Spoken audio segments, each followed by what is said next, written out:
This small device is about to make your teaching day a whole lot easier.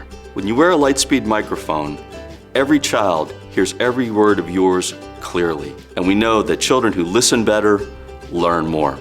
My name is David Solomon with Lightspeed Technologies, and we work with teachers every day to improve the listening and learning environment.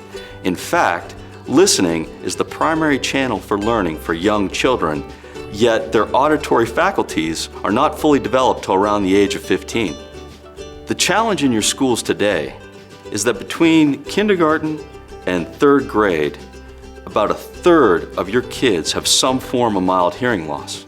Now that could either be ear infection, something temporary, it could be a developmental issue that they'll grow out of over time, or it could be something more serious. But in any case, the problem is that the students often are not aware, the teachers are often not aware, yet the problem still exists. So what's the impact? Well, out of these kids with mild hearing loss, about 70% have some academic deficiency by the time they get to 6th grade. The result is deficiencies in some of the basic building blocks of learning. Language acquisition and word recognition are lost. The science of sound tells us there are some speech patterns that are difficult to project no matter how hard we work at making it louder. So, for example, if I were to use vowels like A, E, I, O, U, I can project them very well. I can use a teacher voice, I can carry that across the classroom. But what about softer consonants like P, F? No matter how hard I work, I can't make those louder. And when you look at a classroom with HVAC, computer fans, groups of kids working, chairs scratching the floor, there's a lot of noise for the teacher to project over, and those soft consonants disappear and information is lost. So no matter how loud we try to talk, we can make it audible, but we can't make it more intelligible. Problems with loudness versus intelligibility are not limited to children with mild hearing loss. Young children and English language learners also struggle with language acquisition associated with the lack of intelligibility. Now, you may not notice this because as adults, we have a large library of information, and we can draw on that information to put things together so we have an understanding what someone's saying. So for example, let's say you're at a conference, there's a speaker, they're not wearing a microphone. You can't hear everything they say, but that's okay. You can fill in the missing blanks, and you can walk away knowing what they were talking about. For young listeners, this isn't the case. They don't have that library, and much of the information that you try to communicate to them is lost. And just making it louder doesn't make it any better. Children need to hear 100% of the spoken word to get all the information. Studies show when students are not engaged with the teacher's voice, on-task time goes down. And what may appear to be an attention problem could be a hearing problem. Teachers who use a Lightspeed mic throughout the day report less redirection, increases in classroom productivity, and fewer special education referrals. When a teacher struggles to be heard, it's not just the students that suffer. 18% of teachers in the US suffer from some form of vocal strain, and many of those teachers try to work through it. It causes fatigue, illness, and in some cases, long-term damage to the vocal cords. With a Lightspeed microphone, you can save your voice, you can speak in a natural tone, and you can be sure that your students will hear every word. Your Lightspeed audio system provides exceptional voice clarity, even distribution of sound throughout the room, and the microphone is lightweight. Many teachers forget they're even wearing it. We want to be an important part of your classroom every day. If you ever have a problem with your mic or any other part of the system, please call us. Our phone number is on the back of the microphone, and when you call, someone will help you immediately, someone who cares and someone knows how to take care of your problem. At Lightspeed, we believe in your mission and we're here to serve you. Hi, I'm Vicki Ogle, and I'd like to show you how to use your new 955 Access classroom audio system. The 955 amplifier is generally located on a countertop or a shelf, but can also be mounted to the wall. It is connected to a speaker or speakers in the ceiling or on the wall, and it's very easy to use. This is your flex mic.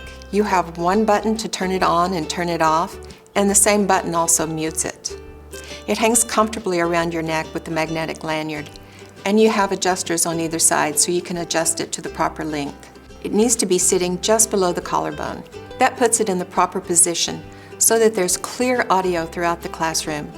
Whether you're standing in a corner, looking down at a student, looking over your shoulder, or at the whiteboard, everyone throughout the whole room can hear your voice clearly. And there's no need to project or to use your teacher voice. Just talk in soft conversational tones. This may take a little getting used to, but once you do, you'll realize that there's less stress in the classroom. Students will respond more positively, and they will be more attentive. And for yourself, at the end of the day, you'll have more energy and less vocal strain. If you have a second microphone in your classroom, it can be used as a student handheld microphone. In this way, like the teacher, a student can be clearly heard throughout the classroom. This brings a lot of enthusiasm for the students to participate in class. You will notice that you don't have to ask them to repeat what they're saying or repeat it yourself. Even the quietest kids perk up and become more comfortable sharing in classroom. Soon they'll even forget that they were once too shy to speak.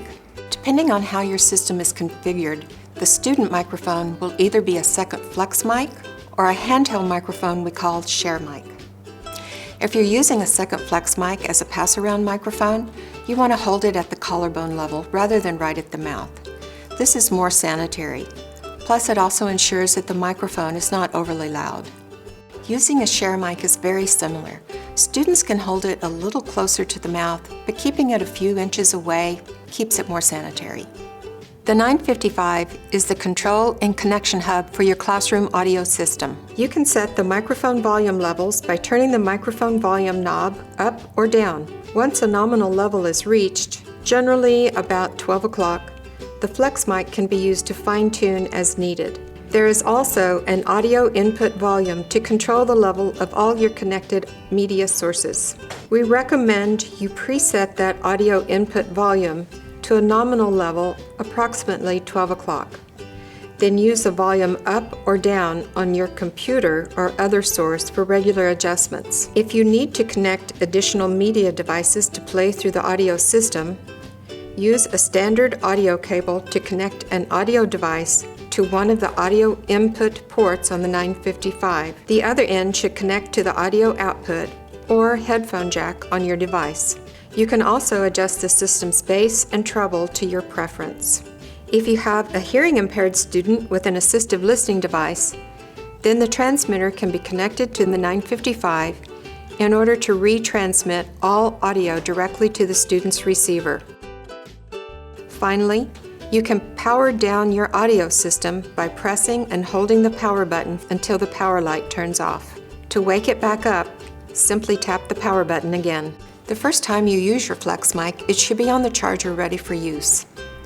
The blue mic status light indicates the microphone is powered on. It will stay on during charging. Remove the microphone from the charger.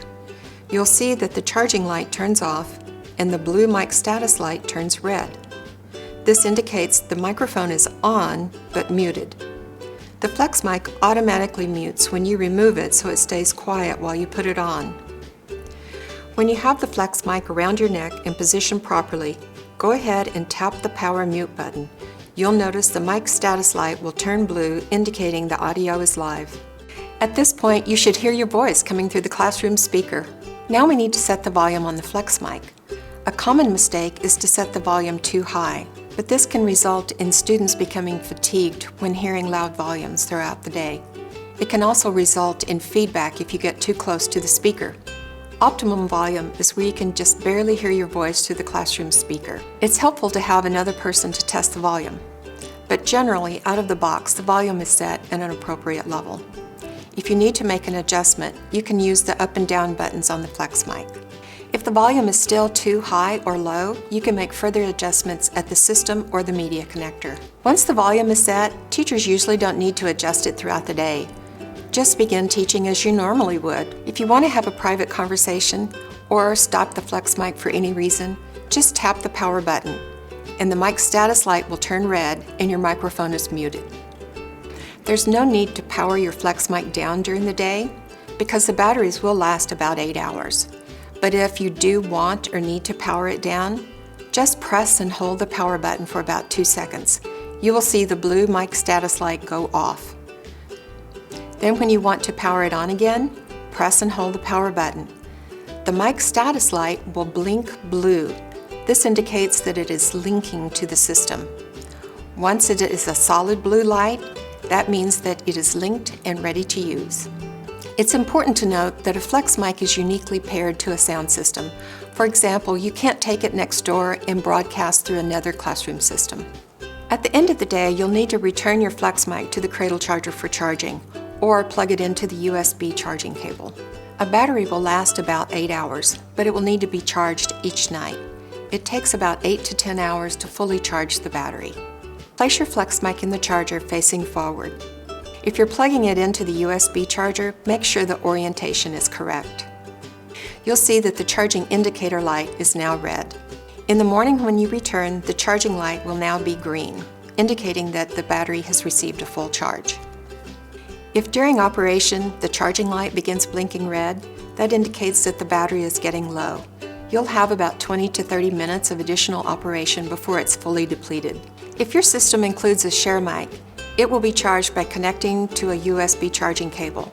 And the charging cable will be plugged into either the flex mic charging cradle or to a USB wall adapter. When you unplug it from the charger, you'll notice that the number 2 light will turn red. This indicates that the share mic is muted. To unmute the share mic, simply tap the power button and the light will turn blue, indicating that the mic is now live. If you need to mute the microphone again, simply tap the power button, the light will turn red. At the end of the day, plug the share mic back into the charger and the number 1 light will turn red. When charging is complete, the light will turn green. If you have any questions, please visit our website or call our 800 number. We have a live customer service team available to help. We want to thank you for watching this video and for using your Lightspeed system.